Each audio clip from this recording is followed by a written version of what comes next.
Bienvenue pour la suite du cours sur les diopes sphériques. On était rendu au premier exemple, donc l'exemple 3, le troisième exemple en tout sur l'optique géométrique qu'on a vu. Donc le moustique dinosaure. Un moustique de l'ère jurassique a été fossilisé dans une sphère d'ambre dont le rayon est 3 cm et l'indice de réfraction 1,6. La tête du moustique se trouve sur l'axe optique de la surface et, lorsqu'on regarde le long de cet axe, elle semble être située à 5 cm à l'intérieur de l'ambre. Alors, deux questions ici sur notre situation. En A, quelle est la position réelle de la tête du moustique? Et en B, combien plus grand apparaît le moustique? Alors, première chose ici à faire, avant de se lancer dans des équations, on serait peut-être mieux d'illustrer la situation.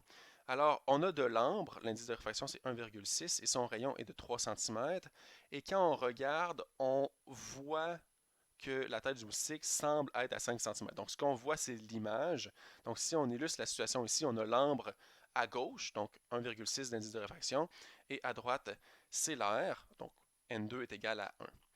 Évidemment, la lumière va partir, le moustique est à l'intérieur de l'ambre, donc la lumière part de l'objet pour aller vers les yeux de l'observateur qui serait dans l'air. On assume que la personne n'est pas à l'intérieur de l'ambre. Donc, la lumière va aller de N1 vers N2, donc de l'ambre vers l'air. Le rayon de courbure ici de 3 cm, donc j'ai placé le centre de courbure. Comme on s'intéresse seulement aux rayons qui sont proches de l'axe optique, j'ai pas dessiné là, un vrai arc de cercle, j'ai fait une ligne verticale en recourbant les extrémités, là, parce qu'on est tellement zoomé que ça nous apparaît plat comme surface. Donc, ce qu'on nous disait, c'est qu'on regarde et ce qu'on voit, c'est la tête du moustique qui nous apparaît à 5 cm. Donc, l'image est à 5 cm à l'intérieur de l'ambre. Juste pour que ça soit clair là, que c'est bien l'image qu'on voit, les rayons qui parviennent à l'œil de l'observateur, donc est aligné avec l'image, parce que l'image, c'est le point de rencontre des rayons émergents. Donc, les rayons qui vont dans notre œil, c'est les rayons qui émergent du dioptre. Donc, ce qu'on regarde, c'est l'image et non l'objet. Donc, si j'ai tracé un rayon, là, euh, complètement au hasard. Donc, on sait que le rayon qui sort va être aligné avec l'image. Je pourrais en tracer un autre qui serait aligné sur l'axe optique. Lui aussi va être aligné avec l'image. Donc, le point de rencontre des rayons émergents, c'est l'image. On le voit bien ici.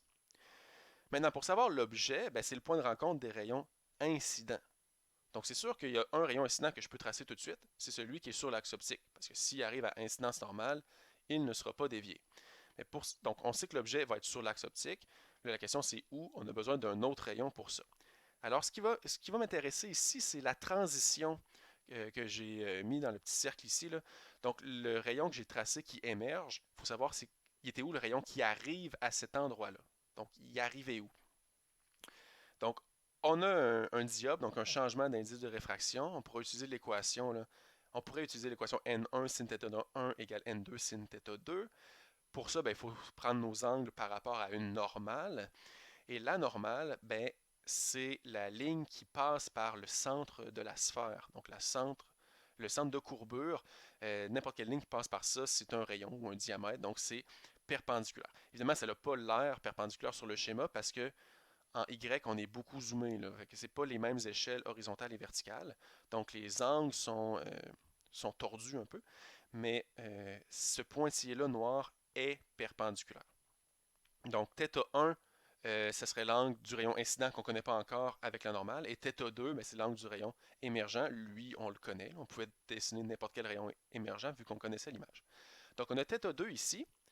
Et si on réfléchit à la logique N1 sin θ1 égale N2 sin θ2, ben, quand on va être dans l'ambre, le milieu est plus grand. Donc, N1 est plus grand. C'est-à-dire que sin θ1 doit être plus petit. Donc, θ1 doit être plus petit aussi.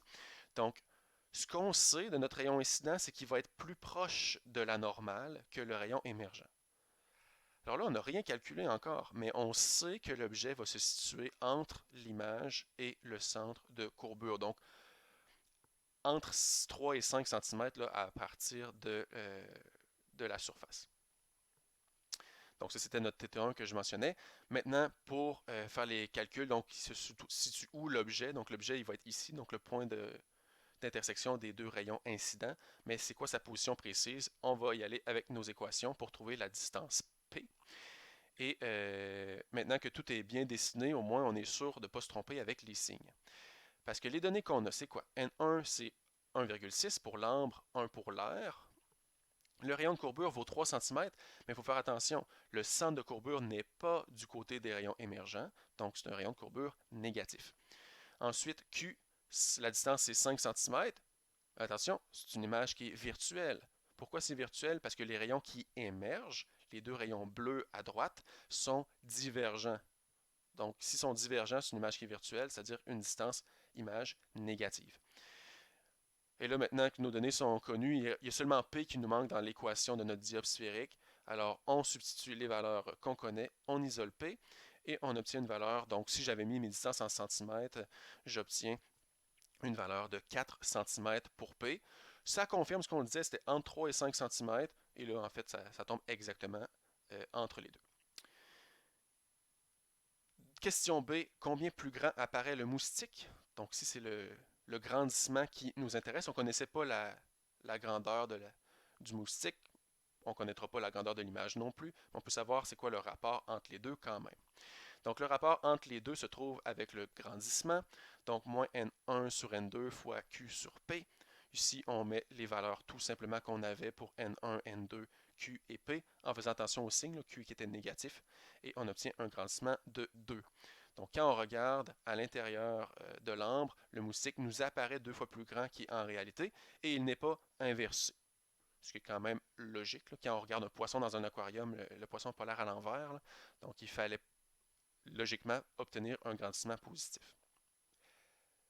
Alors, c'était la solution de l'exemple du moustique dinosaure. Bonne fin de journée ou bonne suite si vous allez dans la prochaine vidéo.